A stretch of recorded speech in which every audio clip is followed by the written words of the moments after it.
Assalamualaikum warahmatullahi wabarakatuh. Perkenalkan, nama saya Muhammad Royan dari program studi Sistem Informasi Kota Cerdas. Di sini saya ingin menjelaskan review terkait paper yang berjudul Analysis of Cybersecurity Standard and Framework Component. Baik, yang pertama yaitu masalah penelitian. Teknologi dan data digital telah menjadi bagian penting dalam kehidupan sehari-hari kita. Saat ini terjadi peningkatan jumlah korban penipuan di internet akibat informasi pribadi atau data sensitif yang bocor ke publik. Masalah yang dihadapi adalah pencurian data pribadi dan data bisnis. Lalu selanjutnya keterkaitan.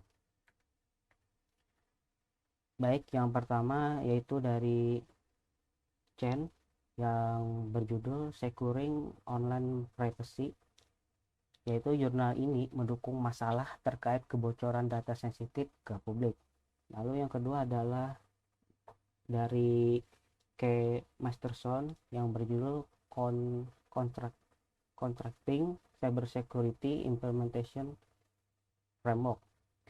Jadi jurnal ini mendukung tentang strategi keamanan cyber sebagai pedoman atau teknik untuk melindungi data. Lalu yang ketiga yaitu Information Technology Securing Technique. Jadi jurnal ini mendukung tentang ISO yang mengeluarkan pedoman untuk cyber security. Lalu yang keempat yaitu dari M.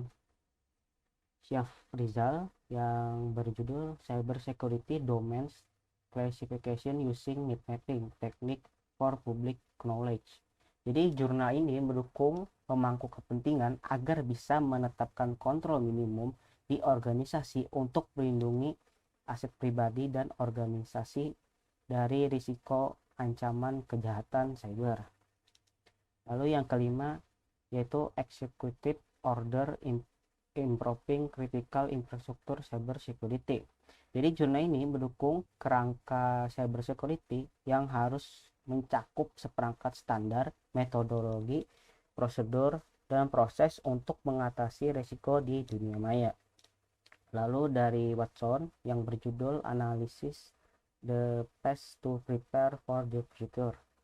Jurnal ini mendukung tentang langkah pencarian sistematis untuk mendapatkan makalah dan buku ilmiah, serta laporan teknis yang menjelaskan standar dan kerangka kerja keamanan cyber. Lalu selanjutnya yaitu metode penelitian. Yang pertama yaitu mencari referensi. Lalu yang kedua itu membaca dan memilah.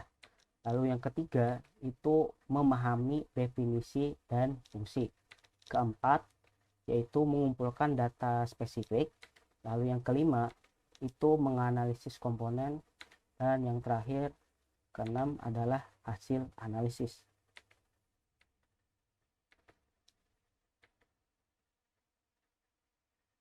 Pada langkah pertama dilakukan survei tinjauan pustaka yang mengikuti pendekatan Whiting Literature Review Release 2.0. Pada tahap ini dilakukan pencarian sistematis untuk mendapatkan makalah dan buku ilmiah, serta laporan teknis yang menjelaskan standar dari kerangka kerja keamanan cyber. Langkah kedua, makalah dibaca untuk mendapatkan gambaran dari abstrak, landasan teori, metode penelitian, dan hasil. Langkah ketiga yaitu melakukan kajian mendalam untuk memahami pengertian dan kegunaan dari standar, kerangka kerja, praktik terbaik, standar keamanan cyber, dan kerangka kerja keamanan cyber. Lalu pada langkah keempat, mengumpulkan data spesifik menggunakan pencarian di situs web yang menunjukkan sekitar 250 jenis kerangka kerja dan standar keamanan cyber yang digunakan secara global di seluruh dunia. Tetapi informasi tentang kerangka keamanan cyber dan standar terkenal sulit diperoleh dari jurnal. Langkah kelima, komponen standar dan kerangka kerja akan dianalisis dan ditemukan bahwa terdapat 19 standar dan kerangka kerja populer terkait keamanan cyber. Dan terakhir, pada langkah ke-6, temuan dibahas dan dijabarkan dalam hasil dan diskusi. Keempat, hasil dan diskusi. Data pada tabel 5 akan dianalisis lebih lanjut agar bisa dilakukan identifikasi pada kerangka kerja keamanan cyber. Berikut adalah tabel 5. Lalu selanjutnya, berdasarkan hasil dari tabel 6, terdapat 33 standar yang digunakan untuk sumber penelitian awal. Beberapa standar dan standar khusus industri digunakan sebagai kerangka kerja. Berikut adalah gambar dari tabel 6.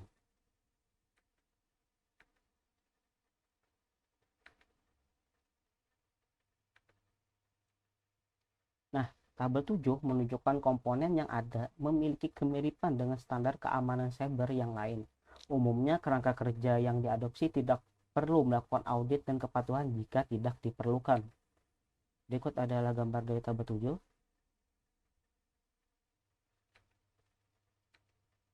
Selanjutnya, yang kelima yaitu kesimpulan.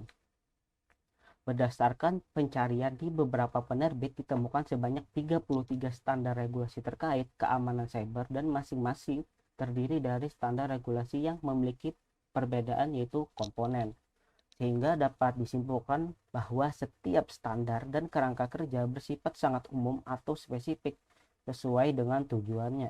Oleh karena itu, banyak rangkaian penelitian terkait standar keamanan cyber yang dapat diterapkan pada isu-isu terkini seperti keamanan di dalam perangkat IoT.